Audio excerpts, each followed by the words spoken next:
is to it, that's first and foremost, and I'm not forgetting that. If you remember that, they have to remember that. The key thing about remembering this is you can remember a couple of things. Yes, you can affect them. They will respond to emotion. They will respond to threats. They'll respond to a baseball bat in the bottom of their knee. They will respond. They will also respond to love, compassion, and truth. They are human beings, and if you treat them with the dignity that all human beings are worthy of, they will respond as a human being as well. Don't look at them as anything more than simply a human being using a tool. And the tool that they are using is words.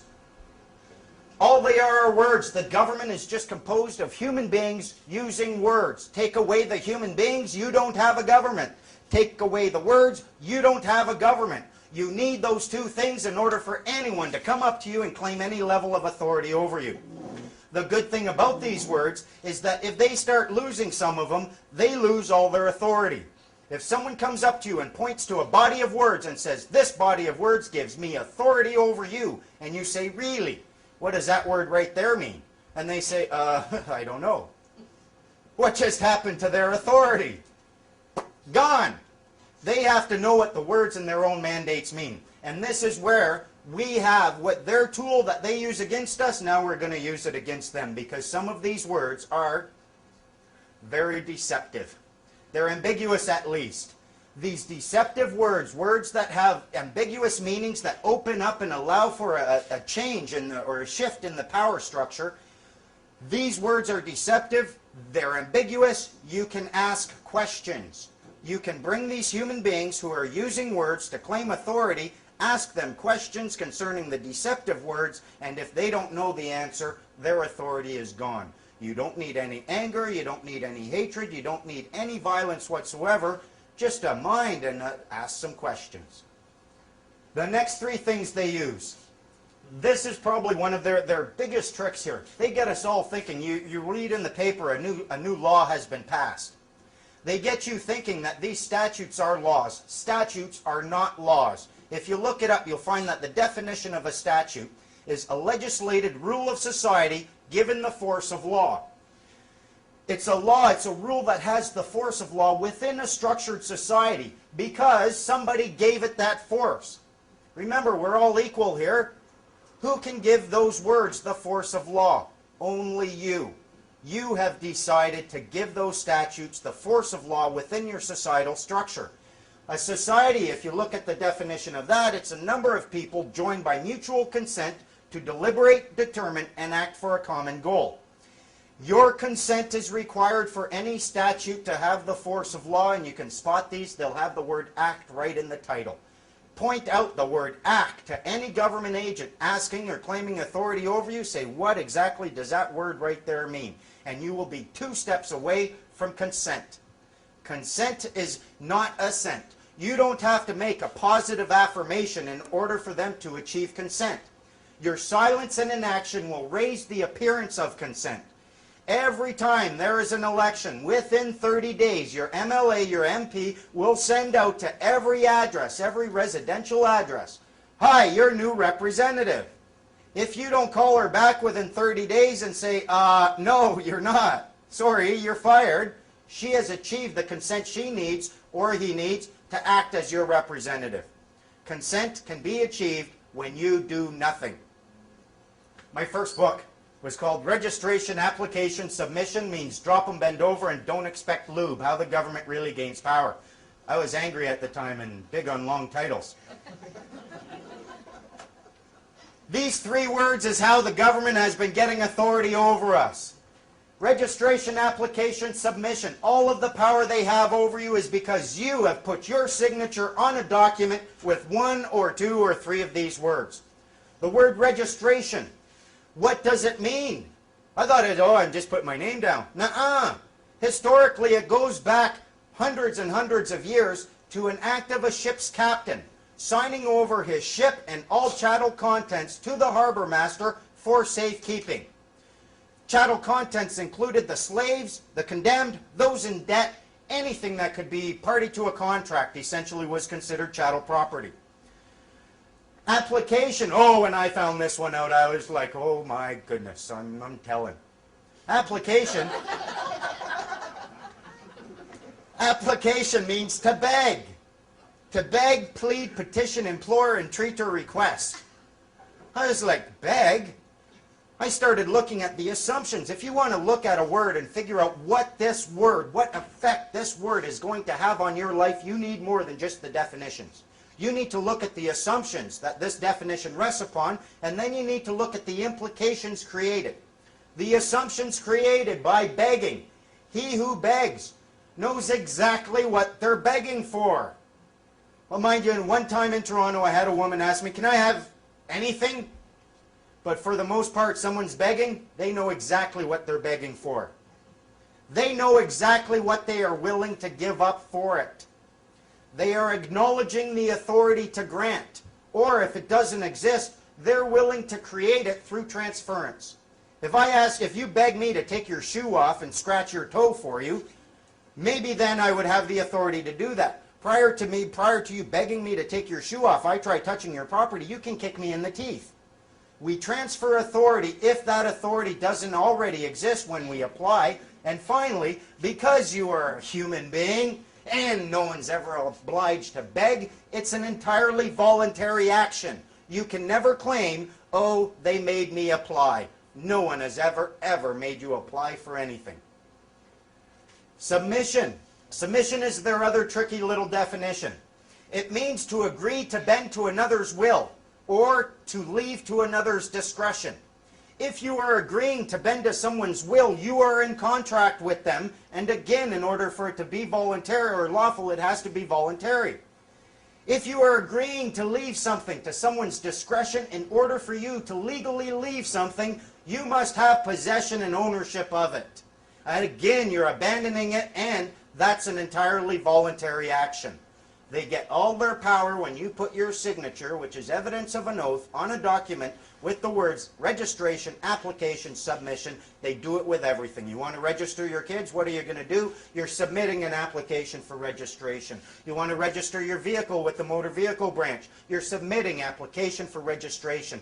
You want to register your real property? Submitting application for registration every time. And that's why the lawyers got it. They're in all the power. You came to them and begged. Next one, please.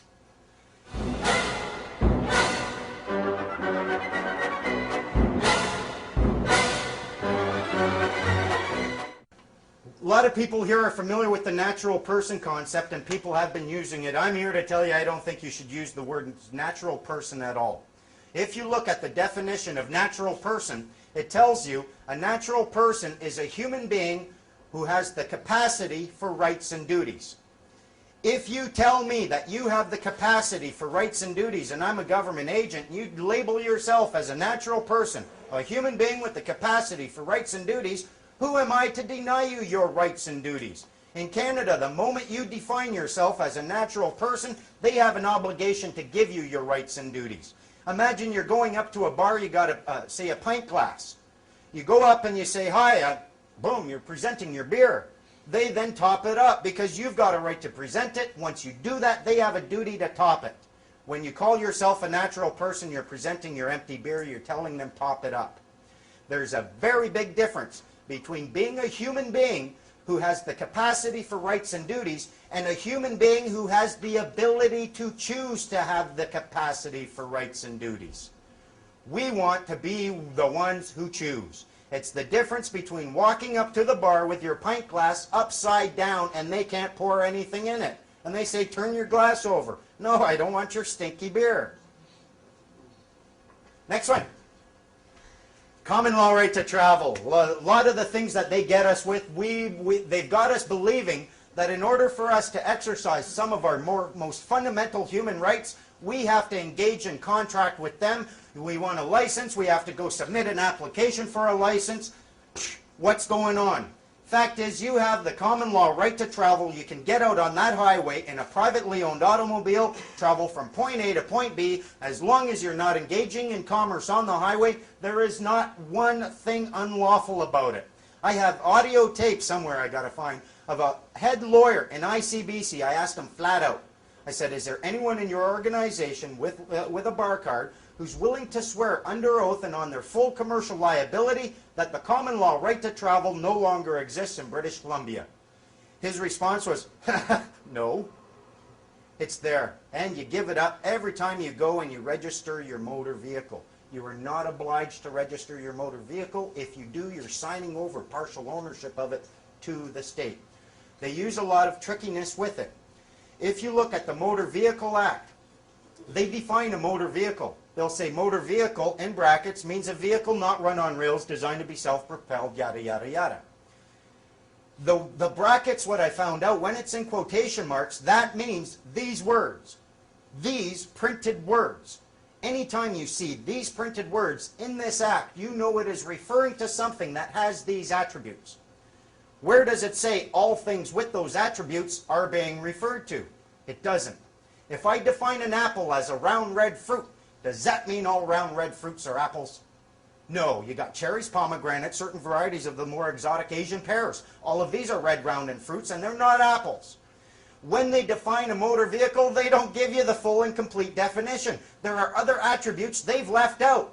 And you will find those attributes further in the Act. If you get to Section 3.1 of the Motor Vehicle Act, it says the owner of the motor vehicle must apply for and receive registration and insurance in the form required by ICBC.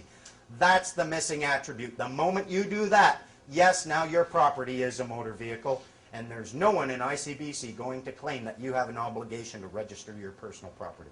No one. This is one of the most fundamental things we have to remember, folks. Equality before the law is paramount.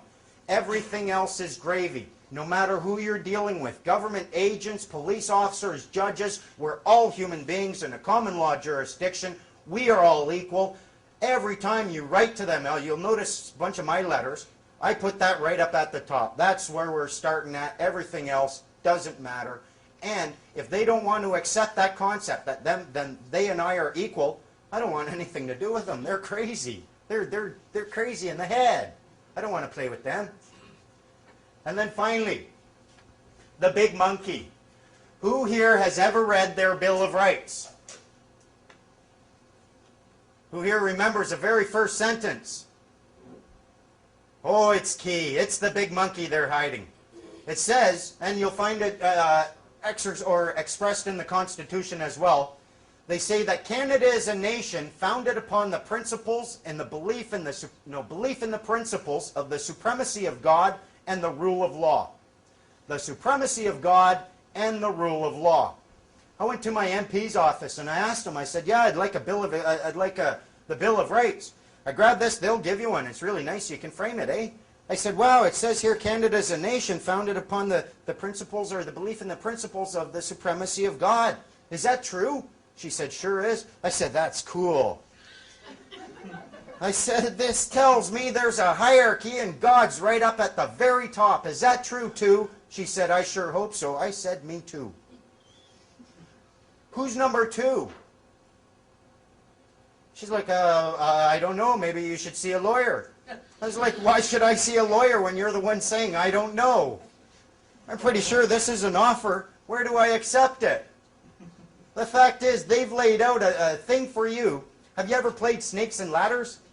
Imagine Snakes and Ladders where the only way to win this game is to never even pick up the dice. Right at the start, there's one ladder leading right to the win, and that's the only way to get there. Your Bill of Rights, the very first section, if you look at that as an offer and you accept it, you put yourself legally